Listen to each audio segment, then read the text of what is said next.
Vamos, por favor, al libro de Génesis y vamos a continuar con la serie que estamos tratando sobre José como prototipo de Jesús.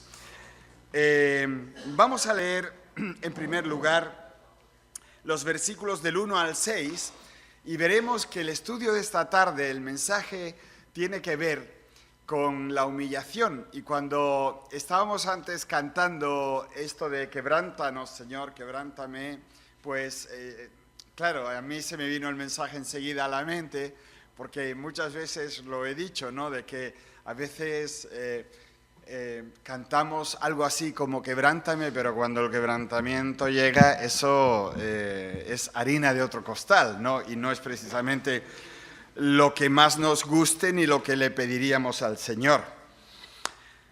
Llevado pues José a Egipto, Potifar, oficial de Faraón, capitán de la guardia, varón egipcio, lo compró de los ismaelitas que lo habían llevado allá. Pero el Señor estaba con José, y fue varón próspero, y estaba en la casa de su amo el egipcio. Y vio su amo que el Señor estaba con él, y que todo lo que él hacía, Dios lo hacía prosperar en su mano. Así halló José gracia en sus ojos y le servía, y él le hizo mayordomo de su casa y entregó en su poder todo lo que tenía. Y aconteció que desde cuando le dio el encargo de su casa y de todo lo que tenía, el Señor bendijo la casa del egipcio a causa de José, y la bendición de Dios estaba sobre todo lo que tenía, así en casa como en el campo. Y dejó todo lo que tenía en mano de José, y con él no se preocupaba de cosa alguna, sino del pan que comía. Y era José de hermoso semblante y bella presencia. Queridos, cuando José es llevado a Egipto, vemos de nuevo que es como si él comenzara a morir. El convertirse en esclavo en la casa de Potifar fue, a pesar de que le dieron responsabilidades, la anulación completa de su personalidad. Cuando tú eras en esos momentos, y hoy en día me imagino que sea igual, cuando eras esclavo ya no eras nadie. Él había cesado completamente de ser hijo de Jacob, ya no era un hombre libre, y de alguna manera eso se refleja en el hecho de que al final del capítulo 37 de Génesis, se interrumpe abruptamente la historia de José y se da paso a la de Judá. Y es en el capítulo que acabamos de leer en estos versículos cuando José reaparece otra vez en las Escrituras. Y cada uno de nosotros podría preguntarse, remitiéndonos en pensamientos a los primeros estudios de esta serie, si nuestra vieja personalidad, aquello que realmente nos servía, ha desaparecido en la muerte de Jesús o no. De la misma manera que José descendió a Egipto, nosotros estamos siempre haciendo esta comparación con Cristo. Jesús también vino a este mundo, descendió hasta nosotros, y cuando nació en aquel pueblecillo, en aquella aldea de Belén, nadie sabía que Él sería el que iba a salvar al mundo. Cuando José llegó a Egipto, que alguien me acabe, por favor, la frase. Es paralela a la de Jesús. Y que iba a salvar a Egipto. A Egipto y a todas las naciones, a todo el mundo de aquel entonces. Entonces José, al igual que Jesús, deja a su padre y vive entre los egipcios. José, el hijo de Israel, se convierte en un egipcio para los egipcios. Vive en una casa egipcia, se viste como un egipcio y se identifica con los esclavos que lo rodean. Hebreos 2, 14 y 17 nos dicen de Jesús: así que por cuanto los hijos participaron de sangre y carne, él también participó de lo mismo, por lo cual debía ser en todo semejante a sus hermanos, para venir a ser misericordioso y fiel sumo sacerdote en lo que a Dios se refiere, para expiar los pecados del pueblo. Entonces, vemos ahí este paralelismo, y José, destinado a ser el señor de sus hermanos, tiene que vestirse como un esclavo, como un servidor. Y con cada paso que avanzamos vemos más claramente a nuestro Salvador reflejándose en este joven Jesucristo, el Señor de señores, el Rey de reyes, vino a servir. Y ya lo hemos visto y lo hemos escuchado como Él le lava los pies a los hijos y dice, como el Hijo del Hombre no vino para ser servido, sino para servir y para dar su vida en rescate por muchos. Hermanos, observamos en ambas vidas que cualquier tarea real, como la tarea de Jesús, como la tarea de José, comienza, es preparada, no pasa de largo la entrega, el servicio. Y estudiaremos en una ocasión que cada hijo de Dios está llamado a tener este honor real, un honor real que es ser siervo, servir, descender. A mí me encantó el libro que leí de Bill Hybels, que lo titula Descendiendo hacia la grandeza. Descendiendo hacia la grandeza. Pero antes de ese honor de que uno se ha levantado, está el servicio, está la entrega. Y el servicio en la causa del Señor, hermanos, tengámoslo en cuenta, siempre significa el camino inferior. Mateo 20, 26, mas entre vosotros no será así, sino que el que quiera hacerse grande entre vosotros será vuestro servidor, y el que quiera ser el primero entre vosotros será vuestro siervo.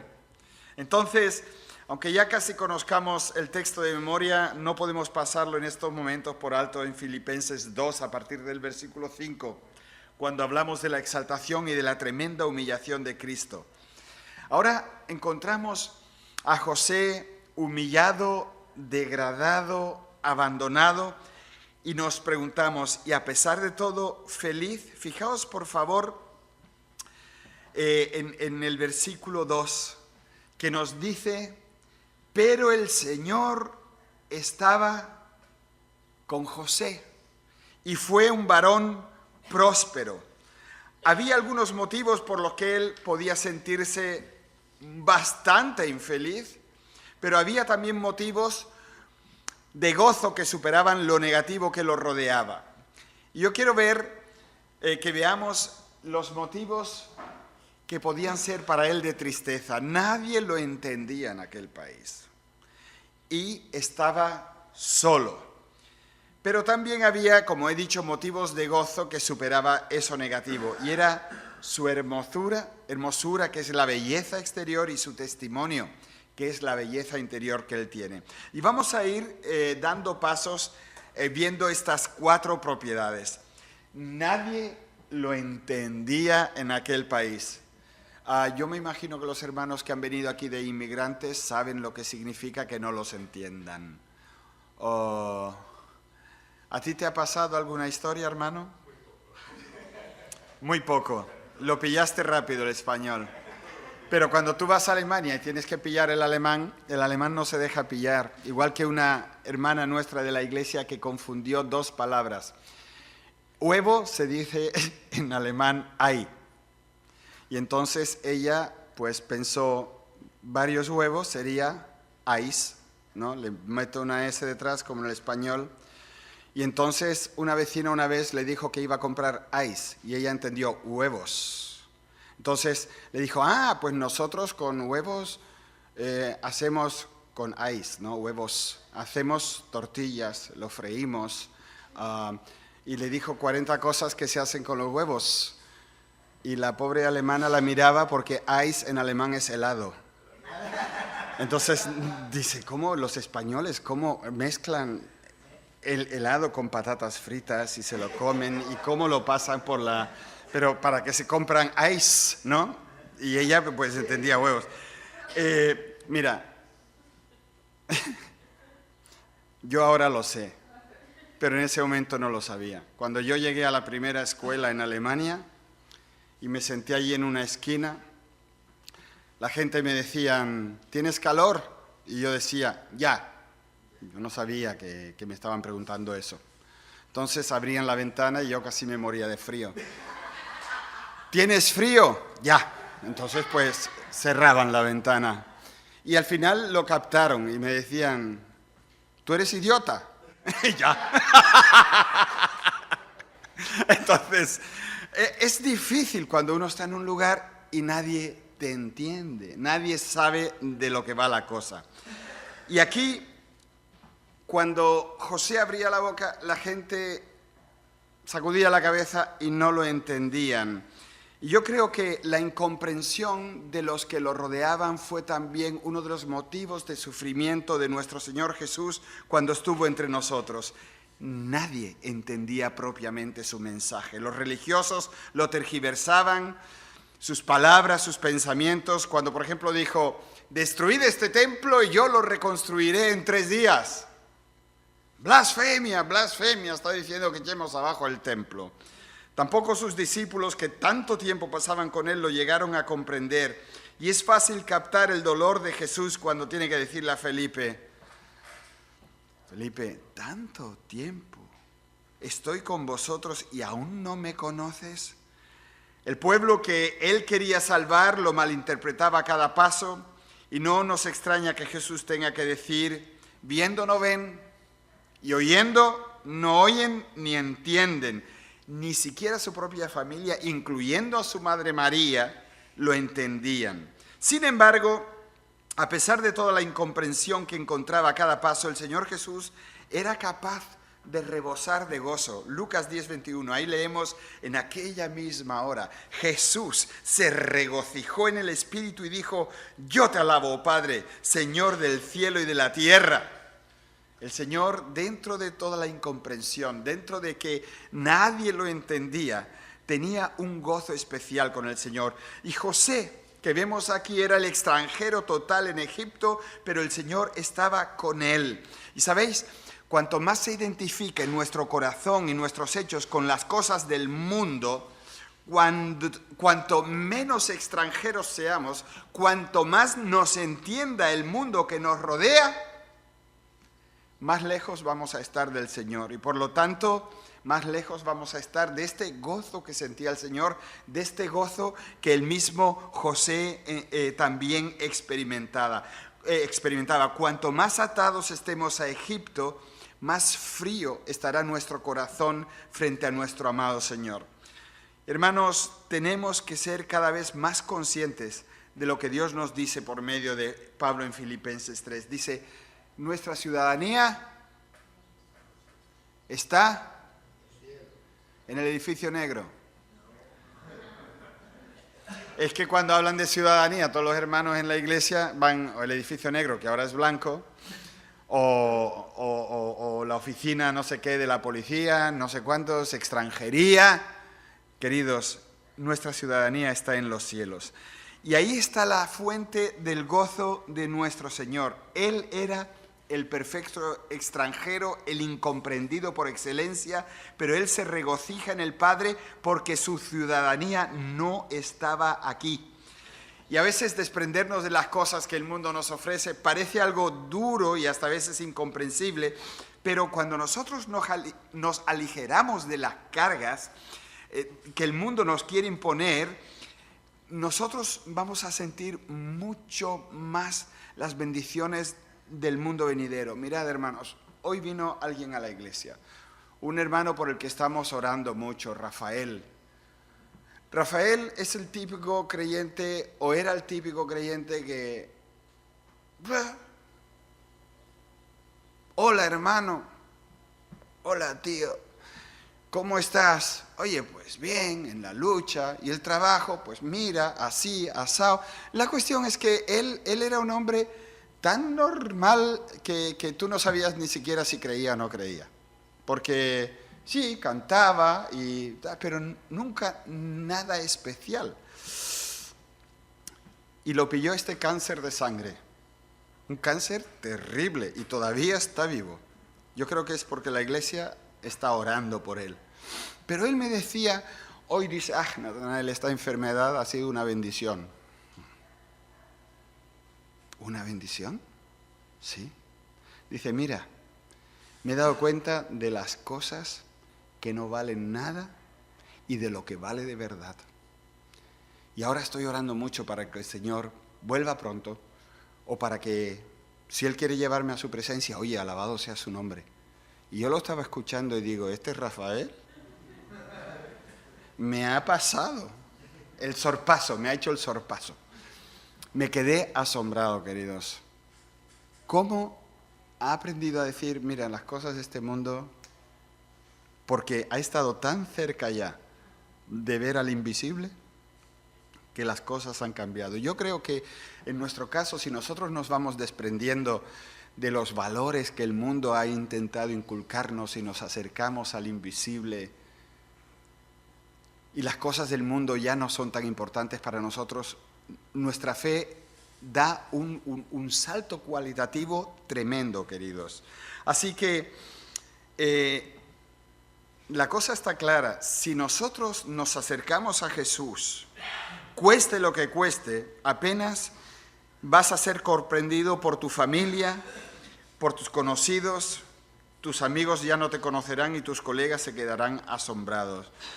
¿Quién conoce de vosotros, ya que hoy nos trajisteis aquí un par de evergreens, ¿no? de estas canciones del año de la nana? ¿Quién se acuerda de Soy extranjero en la tierra? Ese lo cantábamos mucho en Alemania, nosotros pobrecitos españoles. No, se nota que soy 6.0 ya, Soy extranjero en la tierra, no soy de aquí.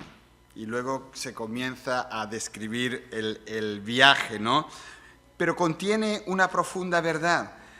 Solo que muchas veces, hermanos, y tenemos que confesarlo, nuestras acciones, la vida de los cristianos parece más bien que estamos luchando por acoger la nacionalidad en vez de dejarlo todo atrás, ¿me entendéis? Yo veo a los hermanos que están arreglando los papeles, ¿no? Porque han llegado ilegales o lo que sea, que trabajan mucho. Hoy me decía uno, mira, ahora si sigo con este contrato me van a hacer pronto 1 de 2 años, entonces puedo acogerme a la nacionalidad española y tal.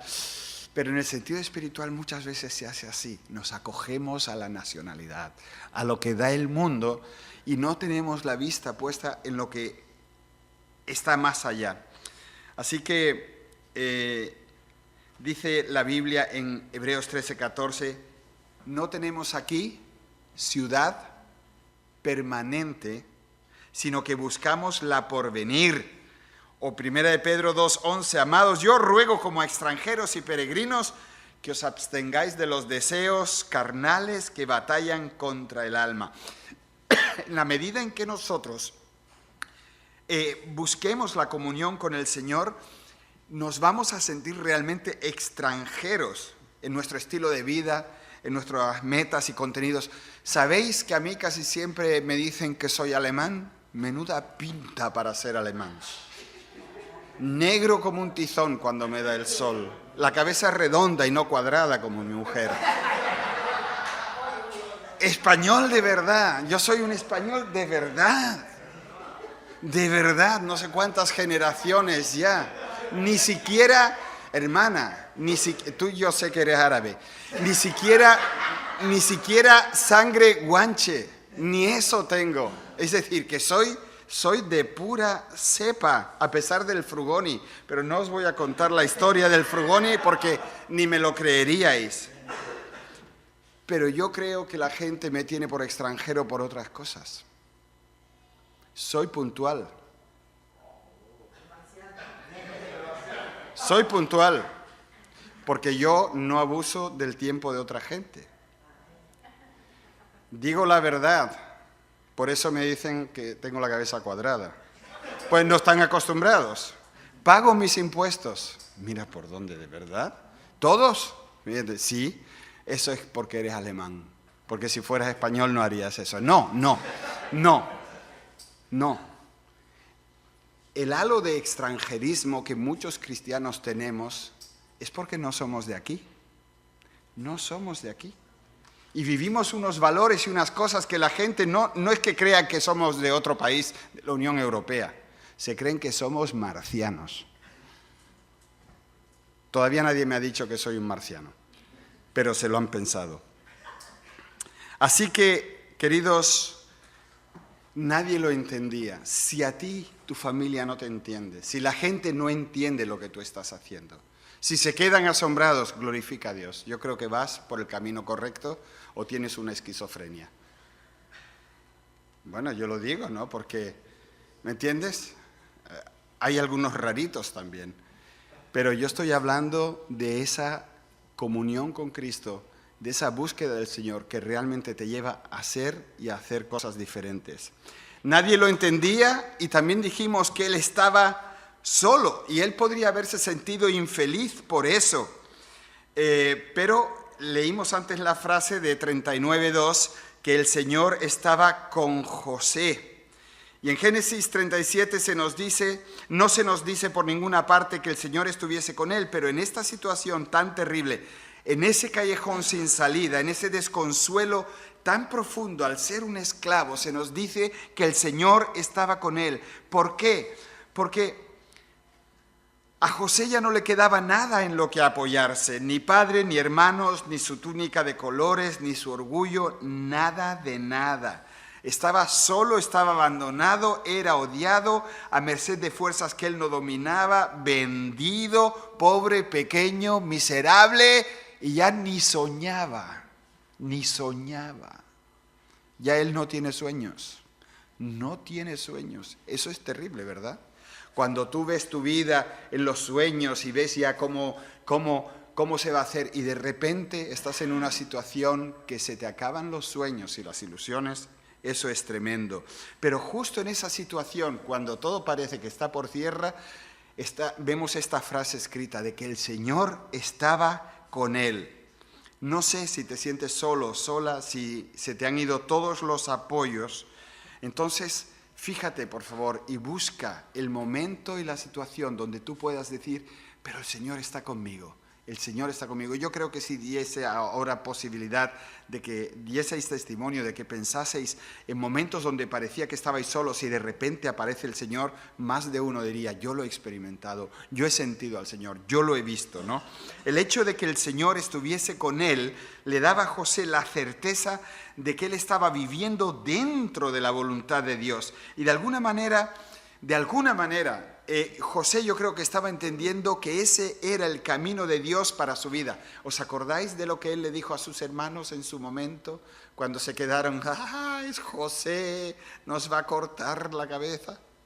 ¿Qué les dice él? Vosotros, pero... Exacto. Ahora, él tenía que ser tratado de una manera concreta, tenía que ser hecho esclavo, tenía que sufrir para que la meta de Dios llegase a plasmarse y realizarse de una manera completa en su vida. Por eso, queridos, cuando nosotros cantamos Quebrántame, es que no sabemos lo que estamos cantando. Ahora, esa certeza de que Dios estaba con él, le daba un gozo realmente profundo, tan profundo que esa tormenta continua en la que él vivía no podía quitarle ese gozo. Y aquí vemos también un reflejo de lo que era el motivo del gozo del Señor durante su ministerio en la tierra. Su única pasión, su único deseo era vivir dentro de la voluntad del Padre. Y como él vivía en perfecta obediencia hacia el Padre, fue consolado en su soledad y en los momentos. Mira, él dice en Juan 8:29, porque el que me envió conmigo está, no me ha dejado solo el Padre, porque yo hago siempre lo que le agrada. Y en Juan 4:34 leemos, Jesús le dijo, mi comida es que haga la voluntad del que me envió y que acabe su obra. Entonces, yo creo, queridos, que el contacto continuo con el Padre, al margen de la situación que nosotros estemos viviendo, tiene que ver directamente con nuestra obediencia. Si nosotros estamos obedeciendo al Señor, vamos a experimentar la cercanía del Señor, y eso no importa que estemos debajo del agua o encima del agua o metidos en un agujero, en una situación complicada o en una situación más fácil. Nada nos puede separar de Dios en un momento así, a no ser que sea nuestra falta de fe, nuestro pecado, nuestra propia desobediencia que nos lleve por ahí. Pero en los momentos realmente críticos, si nosotros obedecemos al Señor y no salimos por peteneras, vamos a experimentar que Él está ahí y vamos a experimentar su gozo. Ahora me gustaría que nos fijásemos en su hermosura, la belleza, que tiene que ver naturalmente con toda su vida. Dice el versículo 6 de nuestro texto inicial que era José de hermoso semblante y bella presencia. Cuando yo leía esto de jovencito, decía, hola colega, yo me tenía por guapo, ¿eh? Mi mujer también. Entonces yo decía, qué mono es, se parece a mí. Pero sabéis, existen muchos tipos de belleza.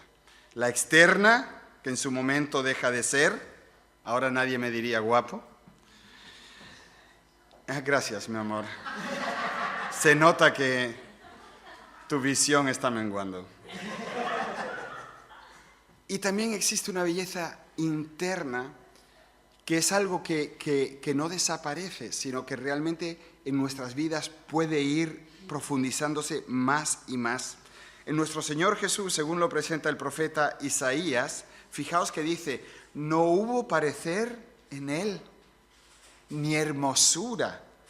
Lo veremos sin atractivo para que le deseemos. Sin embargo, en Hebreos 1:3 dice que él es el resplandor de la gloria de Dios y la imagen misma de su sustancia, no veas. Isaías dice, es feote, y el escritor a los hebreos dice, no veas, es Dios mismo. Y te quedas como impactado. Curiosamente, el Señor fue rechazado por los religiosos, los escribas, los fariseos. Ninguno de ellos captó la belleza interna del Señor. Estaban totalmente ciegos, pero hubo una clase de personas que sí que lo reconocieron. Gente que vio el resplandor de su gloria.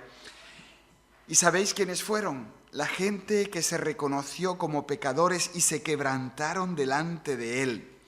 Ay, queridos, yo veo a esa gente que se acercaba a Jesús destrozados, tristes, con su conciencia de pecado, y cómo se levantan luego y se alejan de Él llenos de gozo, de alegría, de perdón, ¿no? ¿Qué es lo que esto nos enseña? Que cuanto mejor nos conozcamos, según la perspectiva divina, más vamos a estar en condiciones de reconocer al Señor Jesús.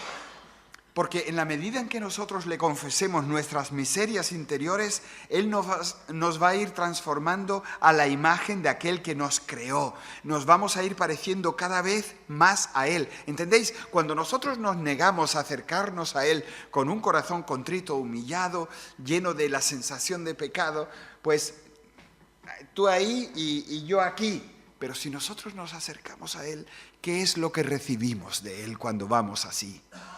Recibimos perdón, recibimos consuelo, recibimos de su misericordia, de su gracia. Conocemos una faceta de Él que nos deja absolutamente anonadados, su profunda belleza. Dice 2 Corintios 3:18, por tanto nosotros todos mirando a cara descubierta como en un espejo la gloria del Señor, somos transformados de gloria en la misma imagen como por el Espíritu del Señor. Cristo en nosotros. Yo conocí a un pastor muy apreciado por mí, bautista de la ciudad de Remscheid, y él le encantaba predicar de Cristo en nosotros. Para él eso era el alfa y la omega, el principio y el fin, todo. Cristo en nosotros. Y el hombre tenía profundidad de verdad.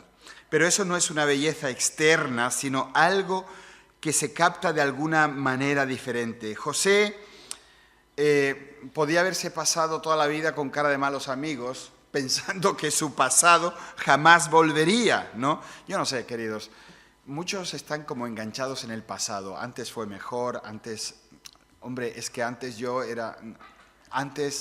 quizás tuve más oportunidades. ¿Sabéis lo que es eso? Eso es como guardar maná hasta que se te pudra. ¿Qué dice la Biblia sobre aquellos que dicen el pasado fue mejor? ¿Qué dice la Biblia? Que es una tontería, una necedad. Entonces, fijaos, Lucas 9:62, ninguno que poniendo su mano en el arado mira hacia atrás es apto para el reino de Dios. Es hacia adelante donde tenemos que mirar. Por eso, Eclesiastés 7:10, nunca digas cuál es la causa de que los tiempos pasados fueron mejores que estos. Porque nunca de estos preguntarás con sabiduría. Es decir, nuestro futuro no está en el pasado, ni en el presente. Nuestro futuro está más adelante. Y es en esa dirección en la que tenemos que mirar. Eso es algo que yo aplico a todas las cosas de la vida. Yo, por ejemplo, cuando pienso en la iglesia de La Caleta, yo no digo que ha tenido un tiempo bueno y que ahora estamos más flojos, sino yo pienso que nuestro mejor futuro está todavía por venir. Lo tenemos por delante. Porque quien mira atrás y diga los tiempos pasados fueron mejores, el Señor lo descalifica enseguida. Es hacia adelante, ¿no? Entonces, quiero acabar con algo más, algo positivo en la vida de él, que es su testimonio. Es la última característica de su carácter que quería destacar aquí. El versículo 3 del texto inicial nos dice que vio su amo, que Dios estaba con él. ¿Os acordáis de esta mañana? ¿Qué vieron los sacerdotes en Pedro y Juan? Que ellos habían estado con Jesús. Y aquí Potifar ve que Dios estaba con él. Es lo mismo visto desde la otra parte del espejo, ¿verdad? Entonces, este hombre, José, tenía un testimonio realmente vivo. Su dueño, un hombre atrapado en tradiciones milenarias, en sus dioses, en su idolatría, en el ocultismo, se dio cuenta de que Dios estaba con aquel joven y se da cuenta de que la presencia de ese joven en su casa es una bendición. Y queridos, esto es un reto tremendo. ¿Somos nosotros una bendición donde nos movemos? En nuestro trabajo, dentro de la familia, se da la gente cuenta de que Dios está con nosotros, porque fijaos, si Potifar lo veía, y estamos hablando de un hombre de hace miles de años en Egipto, que adoraba a los espíritus de los muertos, que toda la religión egipcia era alrededor de la muerte, era algo realmente tenebroso, y un hombre ahí metido hasta los huesos ahí dentro, ve a José y ve la luz. Y dice, Dios está con este hombre. No sé a qué Dios se referiría a él, Isis, Osiris o cualquier... Pero Dios está con este hombre, ¿eh? Porque fíjate cómo vive, fíjate cómo hace las cosas. Era tremendo. Entonces, por la presencia de este hombre en la casa de Potifar, comienza una maravillosa cadena de bendición. Dios bendecía a José, a Potifar, y Potifar a José. Y hermanos, cuando nosotros nos bendecimos unos a otros, también producimos nueva bendición. Este joven lo había perdido todo, estaba en una situación extrema, pero Dios estaba con él. Por eso, cualquier cosa que él tocaba se convertía en algo bendito. No tenía el amor de su padre, no tenía la gloria de ser el preferido, no tenía libertad. Había perdido a su familia, todo estaba lejos, todo estaba en un pasado que se difuminaba poco a poco, no tenía sueños, pero de alguna manera su relación con el Señor permite que Dios esté con él. Él es interiormente precioso, es un hombre íntegro y eso hace que la presencia de Dios lo rodee y lo use. Dice Juan 7:38, el que cree en mí, como dice la Escritura, de su interior correrán ríos de agua viva. Y ese es el gran cuestionamiento que nosotros tenemos que hacernos siempre, queridos. La medida en que también ese agua fluye de nosotros. Si el Señor lo permite, y hasta el domingo que viene Él no ha vuelto, el próximo estudio que vamos a tener en cuanto a José es el de la tentación. Lo vamos a ver en la alcoba de una mujer especial, ¿vale? Y vamos a ver cómo él reacciona, porque nos enseña muy bien cómo debemos nosotros de reaccionar frente a la tentación y el pecado.